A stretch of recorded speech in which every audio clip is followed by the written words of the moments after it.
오늘 우리에게 주신 하나님 말씀은 신약 빌립보서 1장 12절에서 18절까지 말씀입니다. 빌립보서 1장 12절에서 18절까지 말씀을 저와 여러분이 한 절씩 교독하겠습니다. 형제들아, 내가 당한 일이 도리어 복음 전파의 진정이 된 줄을 너희가 알기를 원하노라.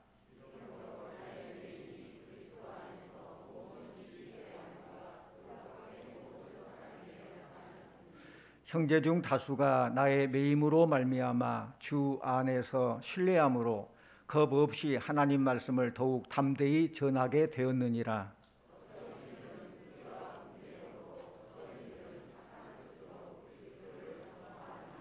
이들은 내가 복음을 변증하기 위하여 세우심을 받은 줄 알고 사랑으로 하나.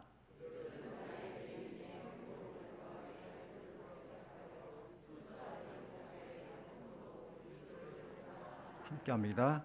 그러면 무엇이냐? 거칠애로 하나 참으로 하나 무슨 방도로 하든지 전파되는 것은 그리스도니 이로써 나는 기뻐하고 또한 기뻐하리라. 아멘. 이 시간 할렐루야 찬양대에 찬양이 있겠습니다.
아멘. 감사합니다. 우리가 인생을 살면서 질문해야 하고 답을 해야 할 가장 중요한 세 가지의 질문이 있습니다.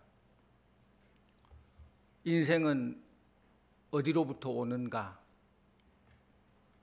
인생은 어디로 가는가? 왜 사느냐? 인생의 목적. 어디로부터 왔는가를 알고 어디로 가는지를 알고 왜 살아야 하며 무엇을 위해 살아야 되는지를 아는 사람은 참된 기쁨 있는 사람이요 행복한 사람입니다. 오늘 말씀을 쓴 이 사도 바울은 이 질문에 대한 답을 아는 사람이에요. 성경에 보면은 사도 바울은 참 많은 고생을 했습니다. 복음을 전하러 다니면서 얼마나 많은 매를 맞았는지 몰라요. 헐을 벗고 굶주리고 고생을 많이 했습니다. 세상적으로 보면은 그런 사람에게는 기쁨이 하나도 없고 고통만 있을 것 같은데 사도 바울은 항상 기쁨이 넘쳤어요. 그는 감옥에서 매를 맞으면서도 기뻐했어요. 이 빌립보서는 감옥에서 쓴 편지입니다. 그런데 이 말씀 보면은 항상 기뻐하라, 내가 다시 말하노니 기뻐하라, 주 안에서 기뻐하라, 이 기뻐하라를 강조하고 있어요. 자기가 기뻐하지 않으면서 어떻게 기뻐하라고 말할 수 있겠습니까? 성도님들, 우리 인생은 어디로부터 왔습니까?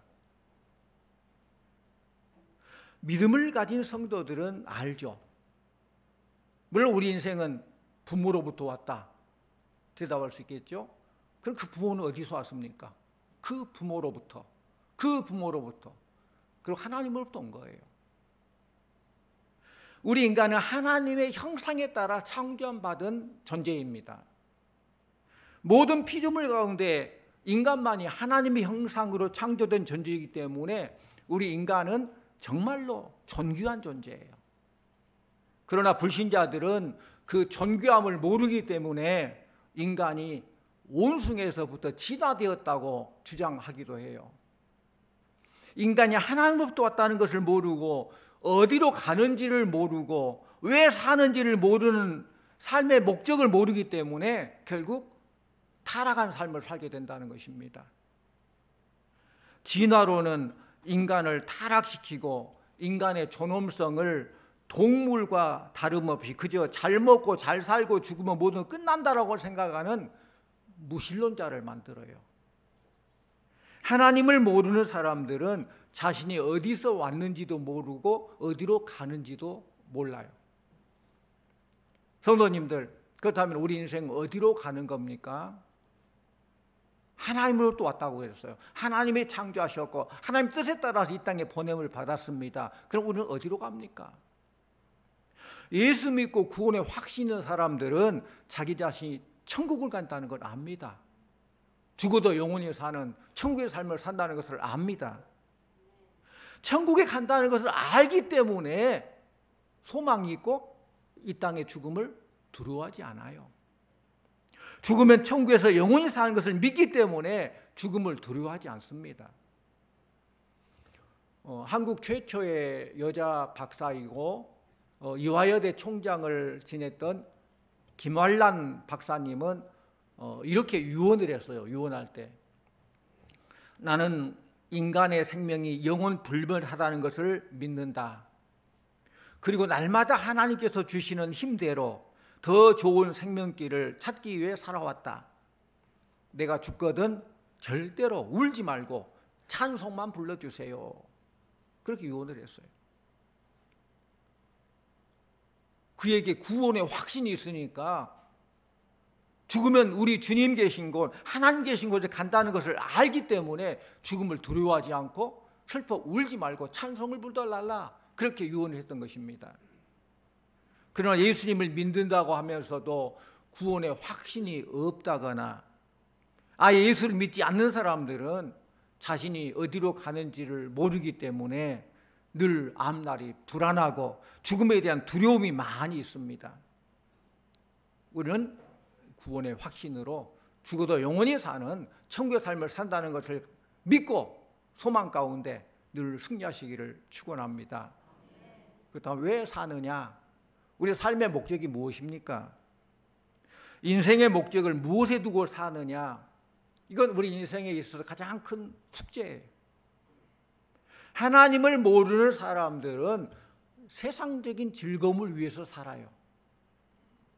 하나님을 모르는 사람은 아주 이기적으로 자신들의 즐거움을 추구하면서 그 즐거움을 누릴 때 행복하다고 생각하고, 즐거움을 누리지 못한다거나 고난이 있으면 나는 불행한 사람이다라고 생각을 해요.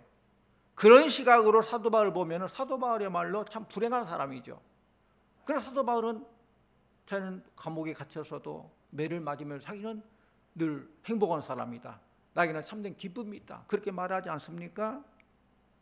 우리가 이 세상을 살면서 항상 즐겁게 산다는 것은 하나님의 큰 축복인 줄로 믿습니다. 하나님은 우리가 기쁘게 살기를 원해요. 행복하게 살기를 원해요. 즐거움에는 세 가지가 있다고 봅니다. 육신의 즐거움이 있죠. 쾌락을 즐기고 육이 만족하고 육신의 즐거움이 있습니다. 또한 마음의 즐거움이 있을 것입니다. 심적인 안정감과 뭔가 행복감, 그런 기분, 그런가 하면은 영적인 즐거움이 있습니다. 하나님을 위해서 헌신하고 충성하고 그럼에도 늘 기뻐하고, 영적인 즐거움은 하나님께서 우리에게 주시는 그런 즐거움이에요. 그런데 육신의 즐거움보다 마음의 즐거움, 정신의 즐거움이 더 크고, 정신적인 즐거움보다 영적 즐거움이 진짜 즐거움이에요. 영적 즐거움, 이건 하나님을 경외하는 자에게 주시는 거예요.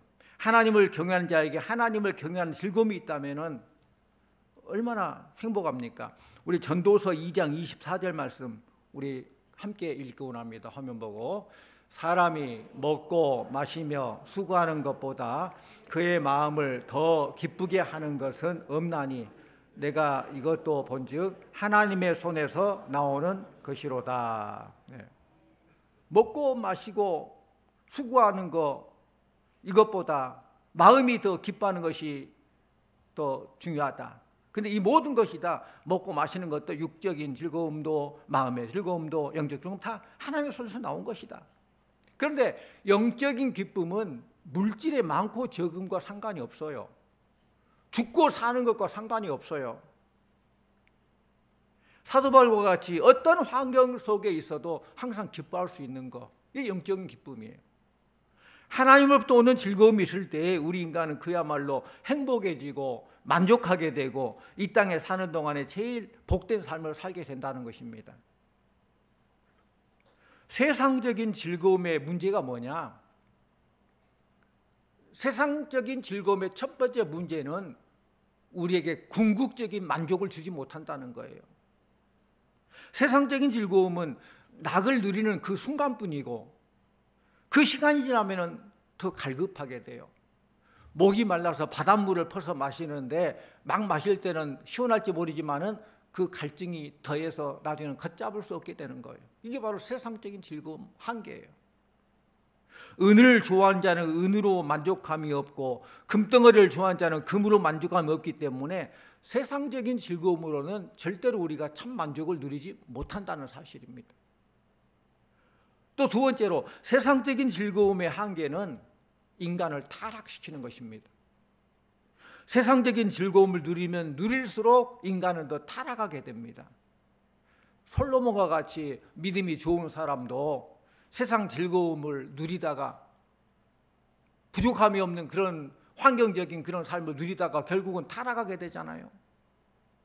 번성하면 번성할수록, 잘되면 잘될수록 하나님을 섬기고 더 크게 영광 돌리면 참 좋겠는데 그렇지 못한 것이 인간이에요. 그러므로 내가 축복을 받아도 타락하지 않을 수 있는지, 이게 큰 축제예요. 내가 남보다 부유해지고 남보다 낙을 많이 누려도 하나님을 잘 섬기고 타락하지 않는다면 그 사람은 보통 축복의 사람이 아니에요. 그래서 우리가 늘 기도해야 모든 거 잘되게 해준 것도 중요하지만 이 잘되게 해준 것을 잘 관리하게 해주십시오. 잘 사용하게 해주세요. 그런 관리 능력을 키우게 해주세요. 이 기도를 늘 해야 돼요. 그런 능력이 없는 사람에게 어떤 세상적인 복을 주신다면 그 감당하지 못하기 때문에 그것이 오히려 복이 아니라 화가 되기도 한다는 것입니다. 믿음이 약한 사람은 세상적인 즐거움을 누리면은 타락하게 됩니다.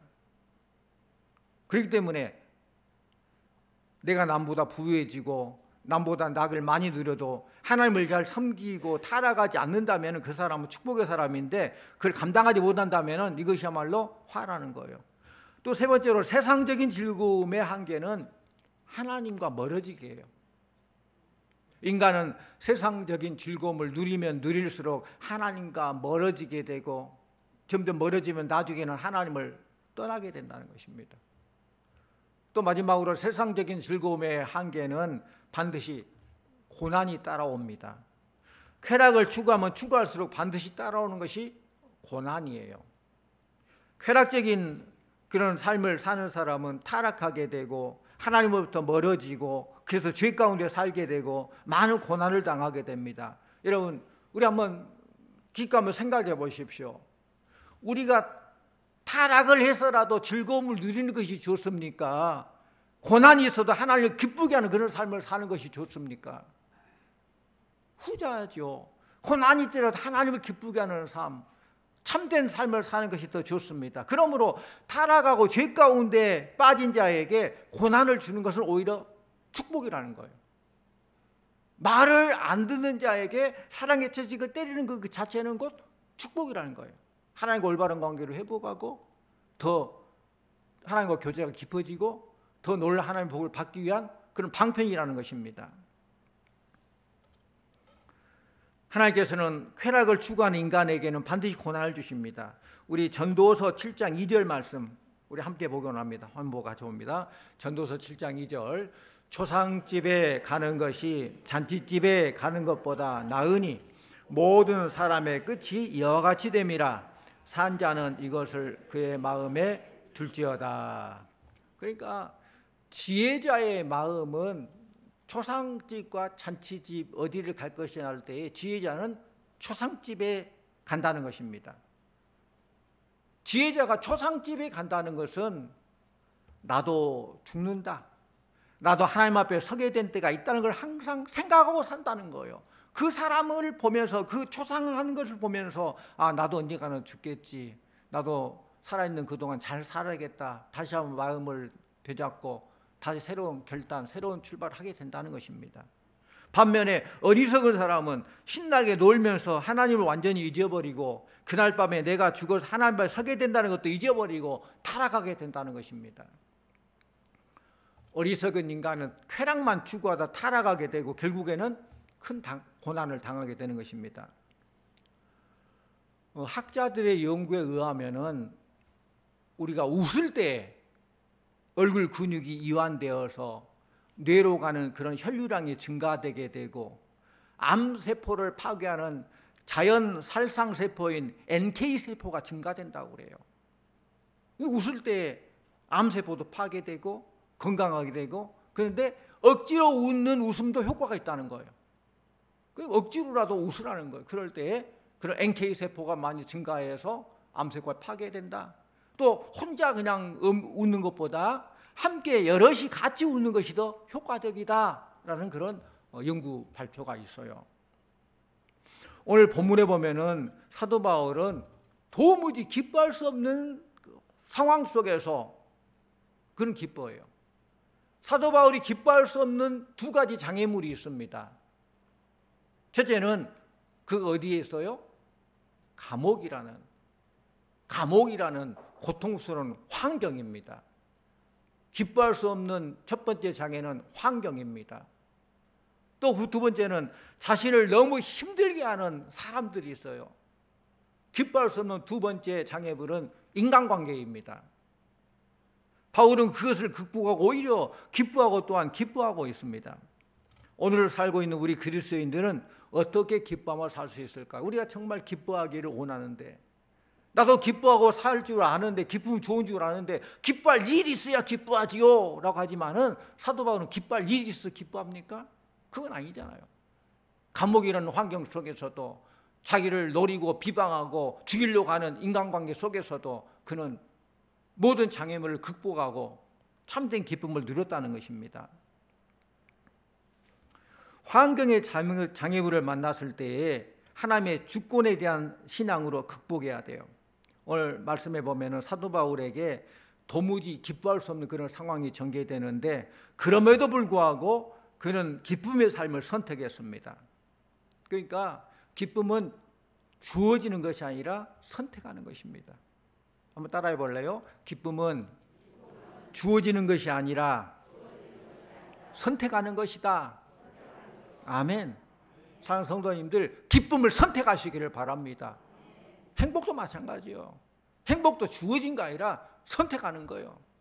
행복하게 살리라 다짐하고 범사에 기뻐하고 감사하고 그 행복한 삶을 사는 거예요. 기쁨이 주어진 것이라면 정말 기뻐하는 사람은 없을 거예요. 늘 우리 인간의 한계가 있죠. 모든 게 상대적이죠.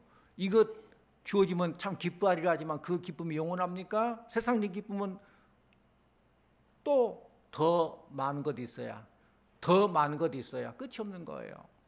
그러나 기쁨은 우리가 선택하는, 기뻐하리라 선택하고 범사에 기뻐하고 힘들어도 기뻐하고 우리가 천국 백성임을 죽어도 산다는 것을 기뻐하고 그런 기쁨. 우리 12절 말씀 같이 보고 납니다. 형제들아, 내가 당한 일이 도리어 복음 전파에 진전이 된 줄을 너희가 알기를 원하노라. 여기서 형제들아, 내가 당한 일이, 이 당한 일이 뭘까요? 바울이 당한 일이 뭐예요? 전도하다가 붙잡혀서 로마 감옥에 들어가게 된 이 사건이에요.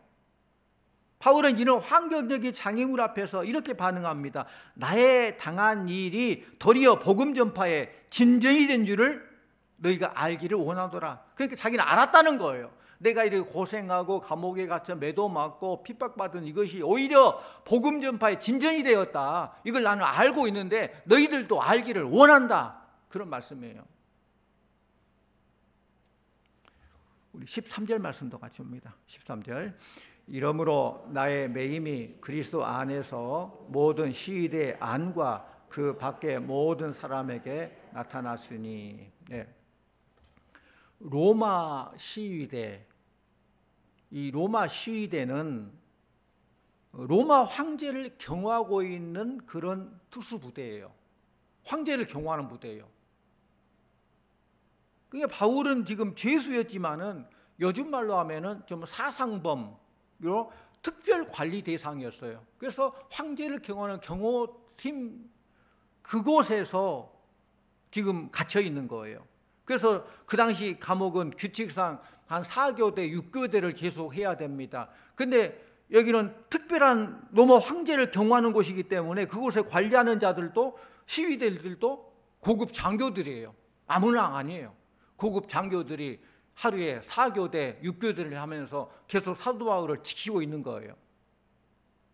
근데 바울은 이런 기회를 통해서 그렇다. 나는 지금 감옥에 갇혀 있지만은 하루에도 4팀, 6팀이 이렇게 나한테 오는데 이들을 향해서 복음을 전해야 되겠다. 이것말로 복음자로서는 찬스다 생각했다는 거예요. 그래서 바울은 기회되는 대로 그들에게 복음을 전하게 됩니다. 근데 그 결과가 어떻게 됩니까? 우리 빌립보서 4장 22절 말씀 우리 같이 봅니다. 4장 22절. 모든 성도들이 너희에게 문안하되 특히 가이사의 집 사람들 중 몇이니라. 이 가이사의 집 사람 중 몇이니라. 감옥 속에서도 복음의 열매가 맺혔다는 거예요. 지금 자기가 갇혀 있고 이 교대하는 특별 장교들이 계속 4교대, 6교대를 했는데 그들에게 복음을 전했는데 그들이 복음을 받아들이고 예수 믿게 된 그 사람들이 있다는 것입니다. 우리 잘 알잖아요. 로마서 8장 28절. 하나님께서는 모든 거 합리가 선을 이루신다는 거. 우리 같이 보시죠. 로마서 8장 28절. 우리가 알거니와 하나님을 사랑하는 자 곧 그 뜻대로 부르심을 입은 자들에게는 모든 것이 합리하여 선을 이루느니라. 아멘. 환경의 장애물을 만날 때에 하나님 말씀에 우리 시선을 고정시키고 나아가야 돼요. 어떤 환경도 복음을 가두지를 못해요. 또 두 번째로 인간관계의 장애물을 만났을 때에 하나님의 영광을 위하여 믿음으로 극복해야 돼요. 우리 18절 말씀 같이 봅니다. 마지막 18절. 그러면 무엇이냐? 거칠애로 하나 참으로 하나 무슨 방도로 하든지 전파되는 것은 그리스도니 이로써 나는 기뻐하고 또한 기뻐하리라. 아멘. 바울은 인간관계의 그 뒤틀린 시련을 하나님 입장에서 생각하는 그런 믿음의 시각이었어요. 모든 수평적인 인간관계지만은 그런 모든 거 해석을 수직적인 하나님과 관계에서 해석을 하고 하나님의 시각으로 바라봤다는 것입니다. 바울에게 중요한 것은 하나님의 입장이에요. 하나님께서 뭘 원하는가? 하나님의 관점이에요. 우리가 인간관계에서 상처받은 이유는 자기 자신의 입장에서만 생각하기 때문에 그러는 거예요. 하나님께서는 우리 모두가 행복하기를 원하십니다. 그러나 이 행복과 기쁨은 우리의 쾌적한 환경을 통해서 보장받는 것 아니에요. 고통스러운 환경 때문에 기쁨보다는 슬픔이 낙심과 원망이 여러분의 마음을 채우고 있습니까? 주님께서는 그런 환경 가운데서도 기쁨의 삶을 살 수 있다고 약속하십니다. 또 인간관계, 사람들 관계 속에서 힘들고 어렵습니까? 하나님의 입장에서 생각하는 훈련을 하십시오. 그러니까 기쁨은 주어지는 것이 아니라 나의 믿음으로 선택하는 것이라는 거예요. 그러므로 여러분들 나는 행복하게 살리라 결심하시기를 바랍니다. 나는 기쁘게 살겠다고 다짐하시기를 바랍니다. 바울이 상황을 초월한 절대적인 기쁨과 행복을 누릴 수 있었던 것은 그가 살아가는 인생의 목적에서 오는 거예요. 그의 인생의 목적은 예수의 복음을 전파함으로 생명을 살리는 일이죠. 바울은 그 거룩한 목적을 가지고 살아감으로 하나님이 주시는 거룩한 행복을 누릴 수 있었어요. 하루하루의 모든 생활도 의미가 있다는 것입니다. 그러니까 한마디로 말하면은 무엇을 먹느냐가 중요한 것이 아니라 무엇을 위하여 먹느냐가 중요합니다. 돈을 얼마나 버느냐가 중요한 거 아니라 무엇을 위하여 돈을 버느냐가 중요합니다. 공부를 얼마나 하느냐가 중요한 거 아니라 무엇을 위하여 공부하느냐가 중요합니다. 우리는 모두 다 예수를 믿고 구원 얻은 사람들이에요. 이미 구원 얻은 우리들의 책임은 십자가의 복음을 전파함으로 죽어가는 생명을 살리는 것, 이것이 곧 하나님께서 원하시는 선교예요. 넓은 의미로 우리 모든 게 다 선교예요. 그리고 우리의 사명이고 우리의 삶의 목적인 줄로 믿습니다. 돈을 버는 목적도 사람을 살리는 선교예요. 어떻게 보면 사람 살리는 그 일에 쓰도록 하기 위해서 하나님께 돈을 주시는 거예요. 공부를 하는 목적도 영혼을 살리는 선교여야 돼요. 선교적인 사명과 목적을 잃어버린 모든 삶은 의미가 없어요. 선교적인 삶은 우리의 인생을 가장 가치 있고 보람 있게 만들고 참으로 행복하게 만드는 하나님의 방법입니다. 오늘날 우리 그리스도인들이 행복을 잃어버린 그런 이유는 삶의 목적을 잃어버렸기 때문에 그래요. 목적 없는 삶을 살기 때문에 삶이 무의미하고 우울하고 향방을 알지 못하는 것처럼 그런 삶을 살아요. 우리 엄밀히 말하면 사도 바울께서 지금 잘 알고 있고 참된 기쁨을 누리고 행복한 삶을 누렸던 것처럼 엄밀히 말하면 우리 그리스도인의 본업은 사람 닦는 어부예요. 생명 살리는 일. 우리 그리스도인의 모든 삶의 궁극적인 목적은 선교예요. 하나님 나라가 이 땅에 펼쳐지고 하나님 뜻이 이루어지는 거예요. 본업은 사람 낚는 어부. 그렇다면 세상적인 직업, 내가 가지고 있는 직업은 이 본업인 영혼을 살리는 이 본업을 돕기 위한 부업이라고 볼 수 있어요. 오늘날 교회들이 사람 낚는 고기잡이 어부, 고기잡이 배가 아니라 뱃놀이를 즐기는 요람선으로 전락하여서 사람 낚는 일을 게을리하는 것이 교회의 심각한 위기라는 거예요.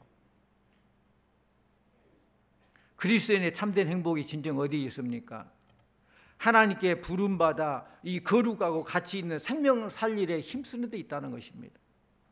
물질이 많고 지식도 많고 이 가치 있는 일에 잘 쓰임 받아야 되는데 내게 주신 것은 그 본업, 선교를 위해서 주신 거라고 생각하고 잘 쓰임 받아야 되는데 이렇게 세상적인 모든 환경적으로도 모든 조건들 다 좋다 할지라도 그 쓰임받지 못하면 참 불행한 일이에요. 생명을 살리는 이 아름다운 일에 하나님께서 나를 불러주셨고 하나님께서 나를 사용하고 계신다. 여기에 바울의 참된 행복이 있다는 것입니다. 내가 가진 물질과 지식, 건강을 영혼 살리에 쓰임받는 성도님들 다 되시기를 축원합니다. 우리가 편하게 그리고 오래 사는 것도 중요하지만은 어떤 일을 하다가 죽느냐, 이건 더 중요한 사실이에요.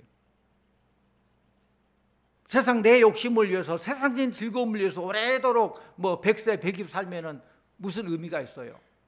그러나 진정한 삶의 목적을 알고 하나님 기뻐하는 삶, 생명을 살리는 삶, 이 땅에 하나님을 확장하는 그 일에 쓰임 받는다면은 우리가 60을 살든 100년을 살든 다 의미가 있고 또 죽어도 영원히 사는 그런 천국 소망, 하나님 나라의 상급이 예비되어 있다는 것입니다. 그런 걸 알기 때문에 사도 바울은 참된 기쁨이 있었고 참으로 행복한 사람이었다는 것입니다.